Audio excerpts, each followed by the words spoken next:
जैसा कि last class में हमने जीव विज्ञान का परिचय पढ़ा, आज हम कोशिका सिद्धांत की जानकारी प्राप्त करेंगे। कोशिका सिद्धांत कोशिका विज्ञान में अभिरुचि पैदा होने के पश्चात जर्मन वनस्पति विज्ञानी मैथियस स्लाइडेन 1838 ने विभिन्न पादपों में ऊतकों का अध्ययन करके यह निष्कर्ष निकाला कि ऊतकों का निर्माण कोशिकाओं में से होता है।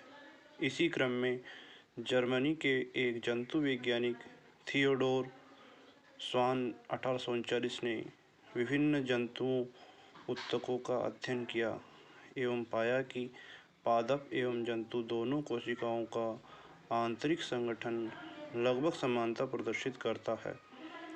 दोनों वैज्ञानिकों ने सामूहिक निष्कर्ष पर पहुंचकर बताया कि पादपों तथा जंतुओं के शरीर कोशिकाओं एवं उनके उत्पादों से बने होते हैं।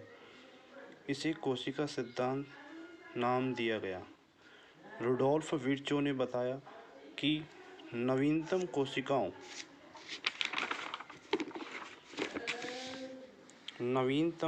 कोशिकाओं का निर्माण अपनी पूर्व कोशिकाओं के विभाजन से होता है, जिसे इंग्लिश में ओमनिस सेलुला ई सेलुला के नाम से भी जाना जाता है। बाद में कोशिका सिद्धांत को नगेली 1846 एवं रुडोल्फ विर्चो 1855 ने नए रूप में इस प्रकार प्रस्तुत किया। बिंदु 1, सभी जीव कोशिकाओं तथा उनके उत्पादों से बने होते हैं। नंबर 2, नवीन कोशिकाओं का निर्माण पूर्ववर्ती कोशिकाओं के विभाजन से होता है। The new cell formation by the pre existing cells. Number 3, कोशिका सजीव शरीर की रचनात्मक एवं क्रियात्मक इकाई है। कोशिका में जीव के आनुवंशिक गुण निहित होते हैं। दैट मीन्स हम कह सकते हैं कि कोशिका में जीव के आनुवंशिक गुण डीएनए और आरएनए के रूप में निहित होते हैं। नंबर 5, पीढ़ी दर पीढ़ी जीवन के सातत्य का संचालन कोशिकाओं द्वारा होता है। जैसा कि हम बात करें कि कोशिका सिद्धांत के अपवाद के रूप में वायरस की संरचना को कोशिका सिद्धांत नहीं समझा सका, अतः इनको इसका अपवाद भी कहा जाता है। क्यों? क्योंकि वायरस कोशिका सिद्धांत के अपवाद इसलिए हैं क्योंकि इन्हें स्वतंत्र विभाजन करने की क्षमता नहीं पाई जाती है। इनके विभाजन के लिए दूसरी जीवित कोशिकाओं की आवश्यकता होती है। कहा जा सकता है कि वायरस सजीव और निर्जीव दोनों की तरह वर्क करता है, क्योंकि जब वह किसी सजीव के संपर्क में आता है तो वह उसकी मशीनरी को काम में लेकर के और सजीव की तरह कार्य करने लगता है।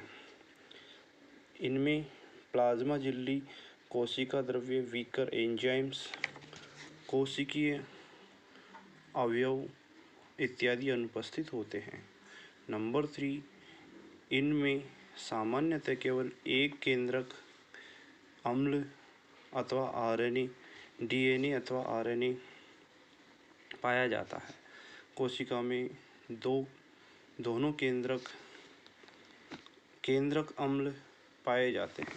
जैसा कि हम बात करें पादप कोशिका की संरचना की, इसमें हम देख सकते हैं कि पादप कोशिका जो होती हैं उसमें विभिन्न एक बड़ी रिक्तिका पाई जाती है, जिसको आप वैक्यूल्स कहते हैं, और केंद्रक जो परिधीय होता है, तथा इसमें अन्य कोशिकांग जैसे हरित लवक, माइटोकॉन्ड्रिया, कोशिका भित्ति आदि संरचना इसमें पाई जाती है। आज अगर हम बात करें पादप कोशिका और जंतु कोशिका में अंतर की, तो हम देखते हैं कि जो पादप कोशिका होती है उसमें कोशिका झिल्ली के बाहर सेलुलोज की मृत कोशिका भित्ति होती है, जबकि जंतु कोशिका में कोशिका भित्ति नहीं होती है।